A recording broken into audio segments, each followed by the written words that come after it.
The Yankees want to move Jazz Chisholm Jr. Elly Cruz gets denied permission for the World Baseball Classic.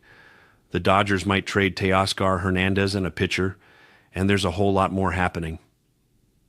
Let's break it all down. The Brewers continue making moves, adding outfield depth by signing Akil Baddoo to a one-year deal.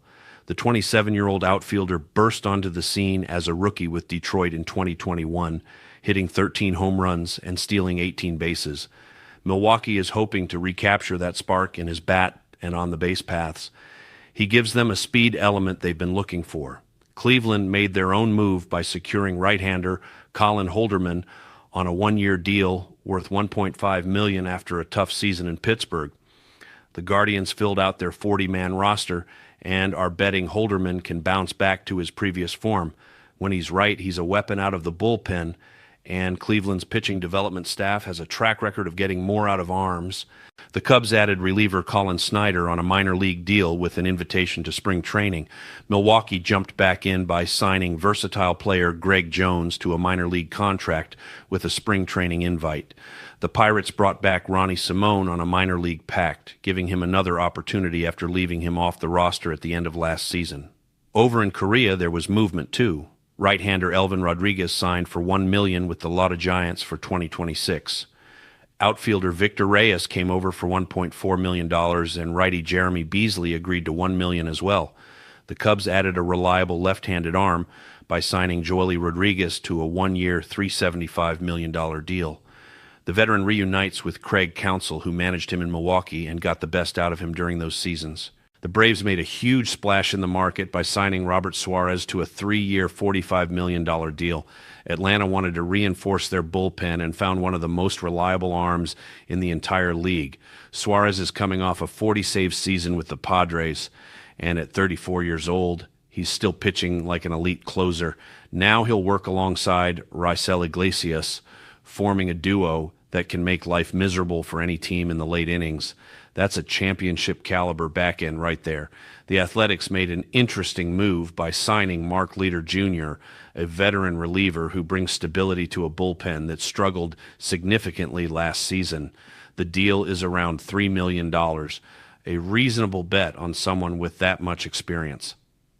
Leiter comes from stints with the Cubs and Yankees, where he showed his ability to strike guys out and induce weak contact. While his ERA went up last year, his underlying metrics were still solid, which is why Oakland decided to give him this opportunity. The Royals added outfield depth by reaching an agreement with Lane Thomas on a one-year, $5.25 million deal. The outfielder had a tough time in Cleveland, but also showed important flashes when healthy. Thomas shined in key moments, like his grand slam in the 2024 Division Series and several clutch hits in the postseason. The problem was staying healthy. Wrist injuries and plantar fasciitis limited almost his entire 2025 campaign. When he could play, his production dropped.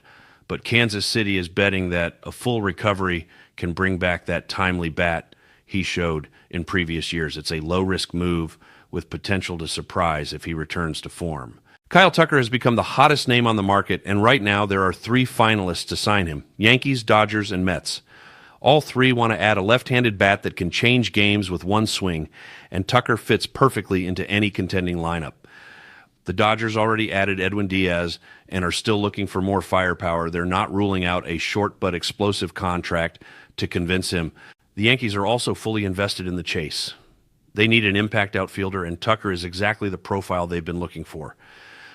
Honestly, I think it's probably just interest and nothing more. It's easier for them to sign Cody Bellinger than Tucker. The Mets want a move that brings hope back after losing Pete Alonso, Brandon Nimmo, and Edwin Diaz. Tucker would be that blow that changes the mood of an entire fan base. I actually think this is where he lands. Owner Steve Cohen will want to restore hope to the fans, and it's possible they sign him. We'll see what happens with Roki Sasaki and Munetaka Murakami, too. The Mets keep looking for ways to replace the giant hole left by Pete Alonso, and one internal option gaining traction is Paul Goldschmidt. Even though he's coming off a weak season, his experience and ability to hit left-handed pitchers make him an attractive candidate for New York. But he's not the only name on the table. The Mets have also shown interest in Wilson Contreras, who could arrive via trade from the Cardinals. his bat remains productive, and his contract could facilitate negotiations if both sides are satisfied. The departure of several key figures left the Mets backed into a corner, and they need a move that restores credibility. Goldschmidt or Contreras could be the move that stabilizes the lineup while the team looks to rebuild for 2026. The Yankees keep moving pieces in their attempt to compete for the World Series, and now the name starting to surface is Jazz Chisholm Jr. After the winter meetings, several teams asked about him, and according to Jeff Passan, his name is among the most mentioned, along with Ketel Marte and Jake Cronenworth. Brian Cashman has listened to offers, normal for this time of year, but it's not clear if the Yankees are truly willing to move him. Listening is one thing. Actively shopping him is completely different. Right now, everything seems exploratory. Chisholm is coming off his first full year in New York and became an all-star for the second time. In 130 games, he hit 31 home runs and drove in 80 runs. Numbers any team wanting to compete for a championship would want to keep. The Yankees could leverage his value to strengthen other areas, though losing him would leave a complicated hole at second base. Chisholm has a projected arbitration salary of $11 million, which increases his trade value even more. For now, it's all uncertainty, but one thing is clear. The Yankees are evaluating absolutely everything to build a championship roster. If any move involves Chisholm, it's because they believe it gets them closer to the trophy. Every day, more stars join the World Baseball Classic. For Japan, Yoshinobu Yamamoto is in. For Mexico, Jonathan Aranda and Brennan Bernardino. For the United States, Garrett Crochet. For the Dominican Republic, Johan Rojas and catcher Jalen Ortiz. And while some confirm, others are left out.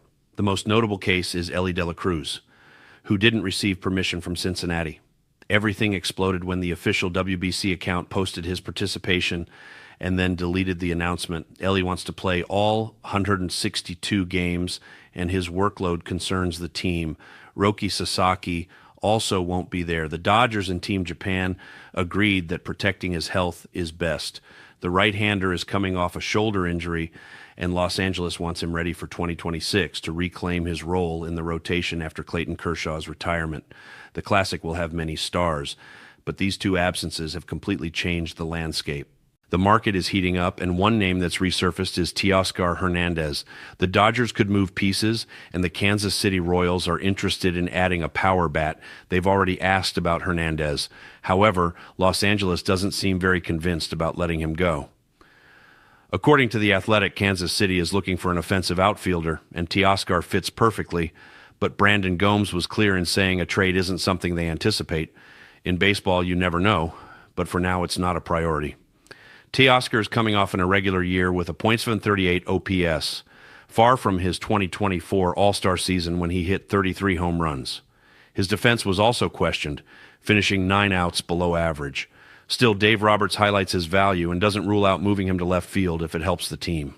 For now, he remains part of the Dodgers, though the market can always bring surprises. Finally, the Dodgers are thinking about trading Tyler Glasnow, an elite pitcher whose biggest problem has always been staying on the field. In 10 seasons, he's only surpassed 100 innings once. Since arriving with the Dodgers, he's made 40 starts with a 3.37 ERA and 1.01 WHIP. Injuries have limited him, shoulder problems, elbow discomfort, only 18 starts last season.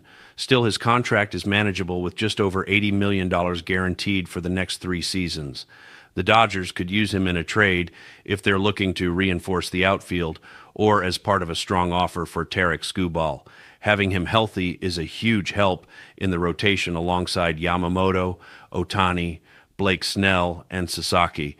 But Los Angeles isn't done maneuvering yet. It wouldn't be a surprise if Glasnow ends up being part of another big move.